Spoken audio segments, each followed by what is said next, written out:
Thank you very much for being here, guys. Appreciate this. My question is, many people have lost confidence that politicians will stand for conservative positions after they are elected to office. I would like to hear a specific example from your past to convince skeptics that you will stand by the Christian principles you expose, and I would like to hear what issue affecting families will be your top priority if you were president, and what would be your goal and approach regarding that issue. 90 seconds. We'll start with Senator Santorum. I guess I would say that I can look at the fight that I took on partial birth abortion. I represent a state which is not a conservative state like some of the other folks who were up here. Pennsylvania is not voted for a Republican for president in a long, long time. But I took the lead on abortion. Every abortion bill that came to the United States Senate, I was on. Every marriage proposal, I was on. Every religious liberty bill, I was on. Every bill that dealt with the poor, I was on. I was someone who went out there and lived what we're supposed to be. We're supposed to stand for truth in love. We're supposed to care, and you're supposed to serve. And so I did that. When it comes to the issue that's most important, if you look at, as I mentioned before, if you look at every study that's been done, the principal reason Americans are not healthy from the standpoint of the middle of America, is because of the breakdown in the family. I've been talking about this for a long, long time. Been criticized for talking about this for a long, long time. Now the left and the right are coming and saying, you know what? Yeah, education is important, but the reason education is failing is because of families. Robert Putnam talks about if you come from a two-parent family in a neighborhood of two-parent families and go to school in that family, in that school district, the chances of you succeeding are the same no matter what your color is or what your race is. And the same thing, if you come from a single-parent family in a neighborhood of single-parent families and go to a school in that neighborhood, the chances of you succeeding are the same no matter what your race or ethnicity are. We have a gap, and the gap is because we have not had the courage as a party to stand up and say that families matter. We are talking about a marriage issue. We should be talking about the importance of moms and dads raising their children and looking at government policies that discourage family formation, particularly among the poor. Welfare policy is devastating. And secondly, tax policy. And thirdly, one of the most important things, I'm wrapping, one of the most important things the president can do is lead a public discussion. I mentioned the big call. Listen to all the childhood obesity. The president can lead without passing laws, can start a national discussion. And I can tell you, with 7 kids in the White House, we can talk about a national discussion. Governor Huckabee. For 10.5 years, I was governor, and I was governor in the most democratic state in America, which will surprise a lot of people, because typically if you ask someone, what's the most democratic state in the 90s and early 2000s, they'd say probably Massachusetts, Vermont, Maine, Oregon, maybe California. But it wasn't. It was Arkansas, bluest state in America. When I became governor, 89 out of the 100 members of the House were Democrats. It was 89 to 11. In the Senate, it was 31 to 4. I was the only constitutional officer in the entire Capitol. Our entire congressional delegation were all Democrats except one lone congressman from the northwest part of the state.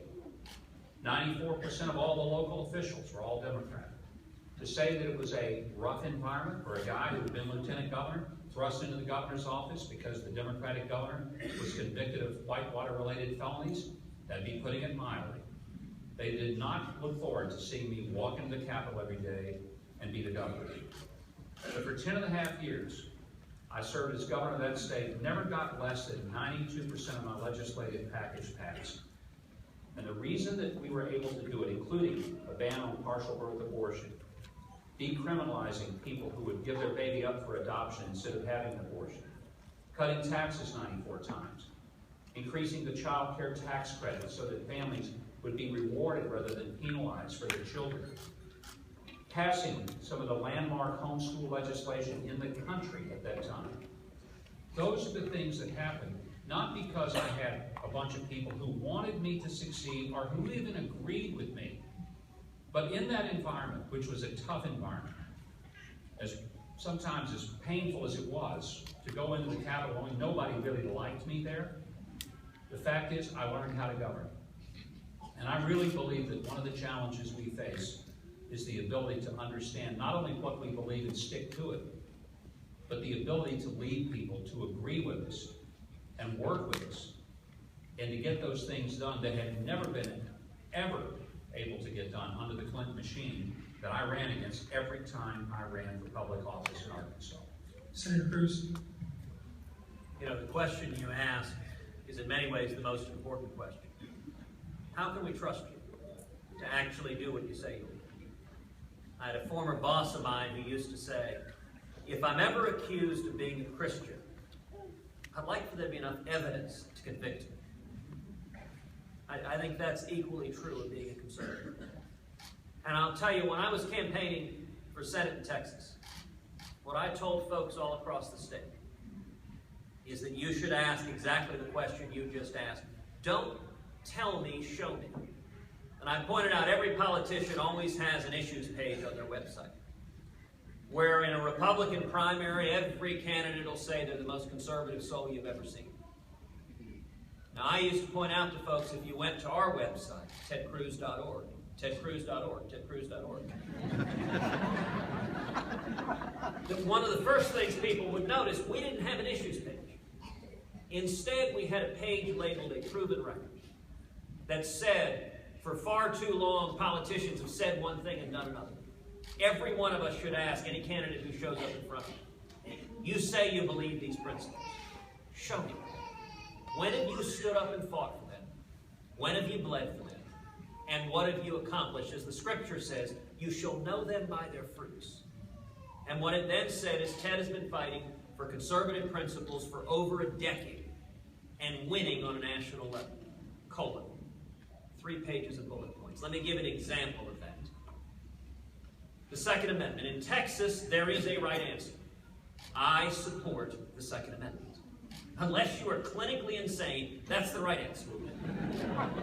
Now, I used to point out, actually, on our website, I didn't say I supported the Second Amendment. I didn't say a word about what was hidden in the deep recesses of my heart. What I did say is that as the Solicitor General of Texas, I led a coalition of 31 states before the Supreme Court defending the individual right to keep and bear arms, and we won a landmark decision upholding that fundamental right. And then it linked to the 2010 Carter Knight Freedom Fund Award from the NRA, given to a leading defender of the Second Amendment each year.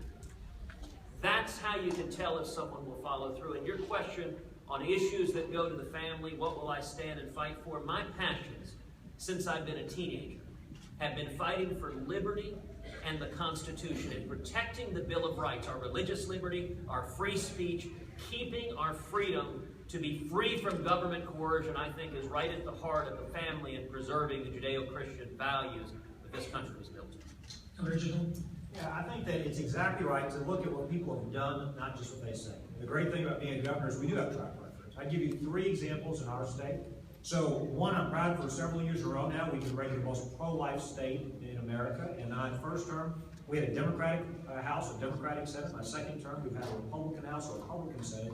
We work to get bipartisan support every year. Every year, we pass stronger and stronger pro-life bills. Second, we fought very hard for school and educational choice so the dollars follow the child instead of the child following the dollars. It got so bad, there were so many protests in front of the mansion by the teacher unions. I used to tell my kids those were just parades for daddy. So that's why those people on daddy's picture out there.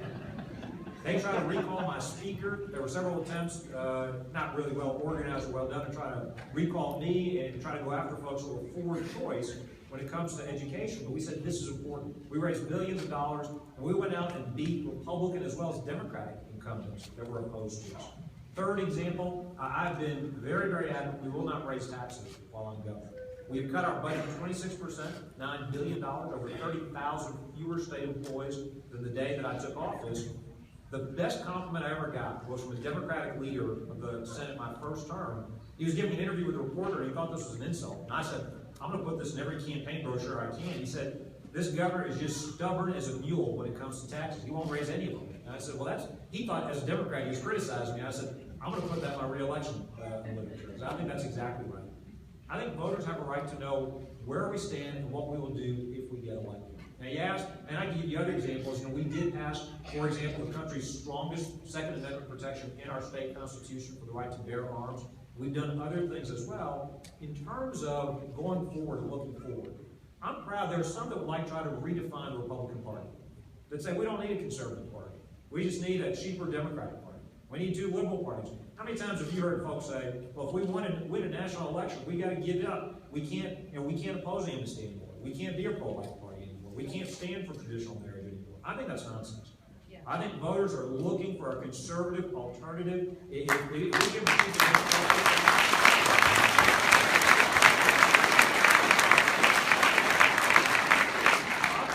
in losing previous elections wasn't that we were too conservative, is that we weren't sincerely conservative. We were presenting real solutions to the problems that American families are facing.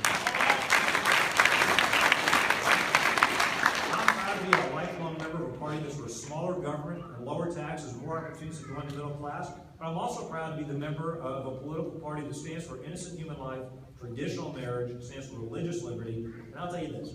There are a lot of politicians evolving their views on marriage, looking at those polls and saying, I'm changing this way or that way. I'm proud to tell you that I'm somebody who's not evolving.